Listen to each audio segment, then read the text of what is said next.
BBC বাংলার সান্ধ্য অধিবেশন প্রবাহতে আপনাদের স্বাগত। আজ আপনাদের সাথে লন্ডন স্টুডিও থেকে আছি মানসী বড়ুয়া। বাংলাদেশের সর্বশেষ গুরুত্বপূর্ণ আপডেট সংবাদ আপনাকে স্বাগত। শুরুতেই সংবাদ শিরোনাম, পরে বিস্তারিত। প্রথমেই জানাবো আমাদের হাতে থাকা সর্বশেষ গুরুত্বপূর্ণ সবথেকে তাজা আপডেট সংবাদ। গাইবান্ধায় যুবদল নেতার উপর নিষিদ্ধ ছাত্রলীগের হামলা। গাইবান্ধার সদুল্লাপুর উপজেলা রসুলপুর ইউনিয়ন যুবদলের সাবেক আহ্বায়ক আরিফুল ইসলাম ৩০-এর উপর নিষিদ্ধ ঘোষিত ছাত্রলীগের একদল নেতাকর্মী এই হামলা করেছে বলে অভিযোগ উঠেছে। আজ সাদুল্লাপুর থানায় লিখিত অভিযোগ দাখিল করেছে ভুক্তভোগী আরিফুল ইসলাম।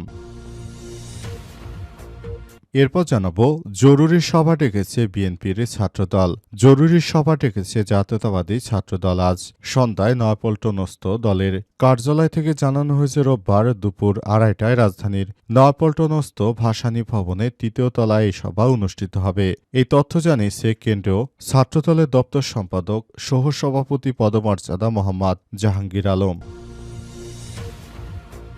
এদিকে জাতীয়তাবাদী মুক্তিযুদ্ধ প্রজন্মের ১৫১ সদস্য বিশিষ্ট আহ্বায়ক কমিটি ঘোষণা। এর প্রধান রয়েছেন তারেক রহমান এবং এরপর রয়েছেন তার ভাই আরাফাত রহমান কোকো।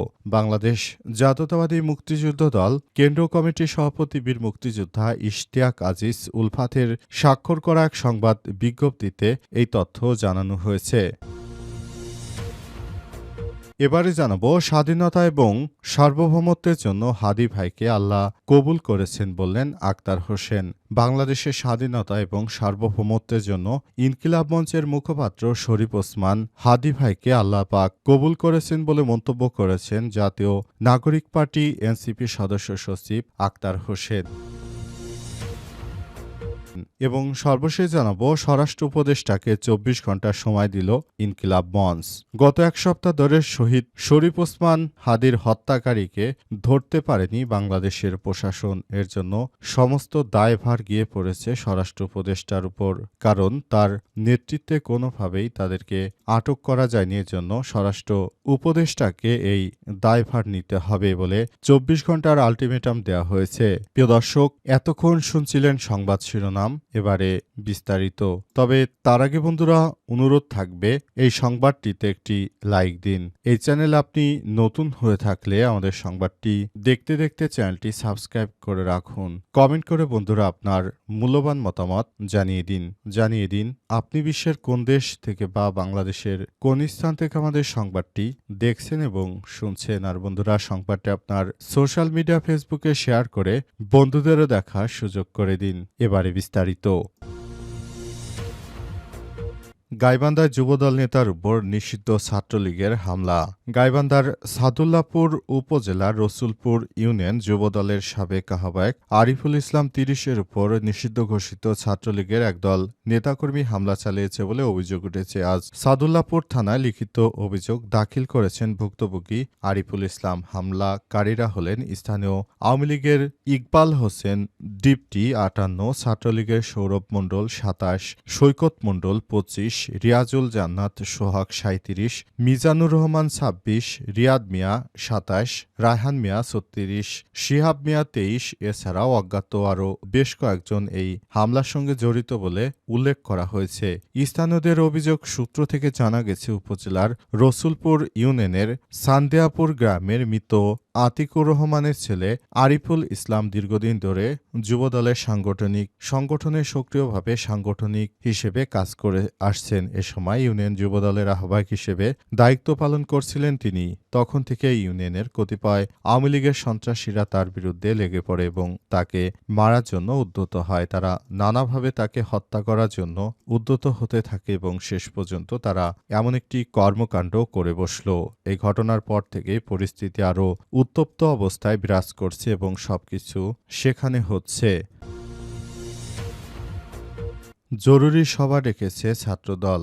জরুরি সভা ডেকেছে জাতীয়তাবাদী ছাত্রদল রোববার দুপুর 2:30টায় রাজধানীর নয়াপল্টনস্থ ভাসানী ভবনের 3য় তলায় সভা অনুষ্ঠিত হবে শনিবার 20শে ডিসেম্বর সন্ধ্যায়। এক বিজ্ঞপ্তিতে এই তথ্য জানিয়েছে কেন্দ্রীয় ছাত্রদলের দপ্তর সম্পাদক সভাপতি পদমর্যাদা মোহাম্মদ জাহাঙ্গীর আলম। এতে বলা হয়েছে, জাতীয়তাবাদী ছাত্রদলের সভাপতি রাকিবুল ইসলাম রাকিব, সাধারণ সম্পাদক নাসির উদ্দিন নাসির কেন্দ্রীয় সংসদে সকল পর্যায়ের নেতাদের নির্দিষ্ট সময়ের মধ্যে উপস্থিত থাকার জন্য নির্দেশনা প্রদান করা হয়েছে। অপর এক বিজ্ঞপ্তিতে বলা হয়েছে, একই স্থানে বিকাল 4:30টায় জাতীয়তাবাদী ছাত্রদল ঢাকা বিশ্ববিদ্যালয়, জগন্নাথ বিশ্ববিদ্যালয়, শেরেবাংলা কৃষি বিশ্ববিদ্যালয়, জাহাঙ্গীরনগর বিশ্ববিদ্যালয়, বেসরকারি বিশ্ববিদ্যালয়, ঢাকা কলেজ, তেজগাঁও কলেজ, সরকারি তিতুমির কলেজ, সরকারি বাংলা কলেজ, কবি কাজী নজরুল ইসলাম সরকারি কলেজ, ঢাকা মহানগর উত্তর, ঢাকা মহানগর দক্ষিণ, ঢাকা মহানগর পূর্ব, ঢাকা মহানগর পশ্চিম, ঢাকা জেলা উত্তর,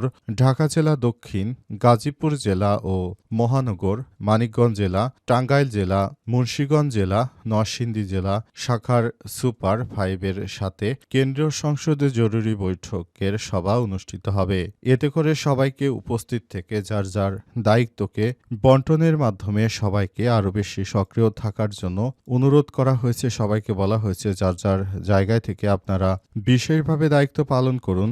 দলকে আরও সামনের দিকে এগিয়ে নিতে হলে আপনাদের সবার অনেক বেশি সহযোগিতা প্রয়োজন। অন্তর্বর্তীকালীন সরকারের প্রধান উপদেষ্টা প্রফেসর ডক্টর মোহাম্মদ ইউনূসের সরকারের নেতৃত্বে আমরা নতুন বাংলাদেশ গড়ে তোলার জন্য যে রাজনৈতিকভাবে প্রতিশ্রুতিবদ্ধ সেটি করতে চাই এবং সেটাই আমাদেরকে করতে হবে বলে জানানো হয়েছে। জাতীয়তাবাদী মুক্তিযুদ্ধ প্রজন্মের 151 সদস্য বিশিষ্ট আহ্বায়ক কমিটি ঘোষণা। জাতীয়তাবাদী মুক্তিযুদ্ধ প্রজন্মের 151 সদস্য বিশিষ্ট কেন্দ্রীয় আহ্বায়ক কমিটি ঘোষণা করা হয়েছে। ঘোষিত আহ্বায়ক কমিটি 1 নম্বর সদস্য হিসেবে বিএনপির ভারপ্রাপ্ত চেয়ারম্যান তারেক রহমান, 2 নম্বর হিসেবে মরহুম আরাফাত রহমান কোকোর নাম রয়েছে।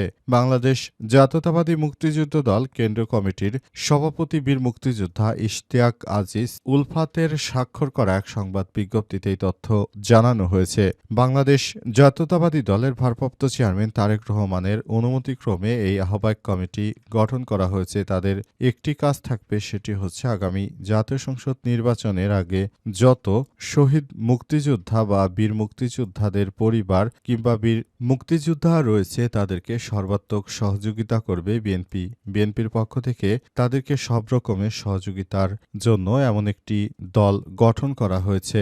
এ বিষয়টি খুবই গুরুত্বপূর্ণ বিএনপির জন্য, কারণ আগামী জাতীয় সংসদ নির্বাচনে তাদের মুক্তিযোদ্ধাদের নিয়ে এই দলটি কার্যক্রম চালাবে। সংবাদ বিজ্ঞপ্তিতে আরও বলা হয়েছে, জাতীয়তাবাদী মুক্তিযুদ্ধে প্রজন্মের সব নেতাকর্মীদের মুক্তিযোদ্ধা দলের জেলা ও মহানগর সভাপতি, সাধারণ সম্পাদকের সঙ্গে সমন্বয় করে আসন্ন জাতীয় সংসদ নির্বাচনী কার্যক্রমে সক্রিয়ভাবে অংশগ্রহণের জন্য নির্দেশনা দেওয়া হয়েছে। অর্থাৎ এই জাতীয় সংসদ নির্বাচনে তারা মূলত এই বিষয়টি সেভাবেই করবে, যেভাবে আগামী জাতীয় সংসদ নির্বাচনে তারা কাজ করতে পারে সেসব বিষয় নিয়ে তারা এই দলটি মূলত কাজ করবে এবং এই দলের মাধ্যমে সবকিছু সেভাবেই নির্ধারিত হবে।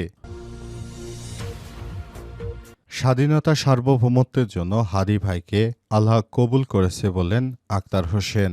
বাংলাদেশের স্বাধীনতা সার্বভৌমত্বের জন্য ইনকিলাব মঞ্চের মুখপাত্র শরীফ ওসমান হাদী ভাইকে আল্লাহ তাআলা কবুল করেছে বলে মন্তব্য করেছেন জাতীয় নাগরিক পার্টি এনসিপির সদস্য সচিব আক্তার হোসেন। আজ জাতীয় সংসদ ভবনে শহীদ শরীফ ওসমান হাদীর জানাজা নামাজে অংশ নিতে এসে তিনি এসব কথা বলেন। শরীফ ওসমান হাদী যেই সংস্কৃতির জন্য লড়াই শুরু করেছিলেন, সেই সাংস্কৃতিক লড়াই পরিপূর্ণ করার প্রত্যাশা ব্যক্ত করে আক্তার হোসেন বলেছেন, বাংলাদেশকে আধিপত্যবাদের বিরুদ্ধে গিয়ে এই বাংলাদেশকে যেন আমরা নিজেদের মতো করে পরিচালনা করতে পারি, আমাদের দেশকে যেন আমরা বিদেশি নানা আগ্রাসনের, বিশেষ করে ভারতে আগ্রাসন থেকে মুক্ত রাখতে পারি, এই বাংলাদেশটাকে গণতান্ত্রিক ধারা বিরাজমান থাকে এবং ওসমান হাদী ভাই যে সাংস্কৃতিক লড়াই শুরু করেছিলেন সেই সাংস্কৃতিক লড়াইকে যেন আমরা পরিপূর্ণ করতে পারি, সেই দোয়া আমরা করব। তার পরিবারের জন্য আমরা দোয়া করি। তিনি বলেছেন শহীদ আবরার ফাহাদ, শহীদ আবু সাঈদ যারা জুলাইয়ে শহীদ হয়েছেন তাদের সবার আত্মার মাগফিরাত আমরা কামনা করি। তারা যেন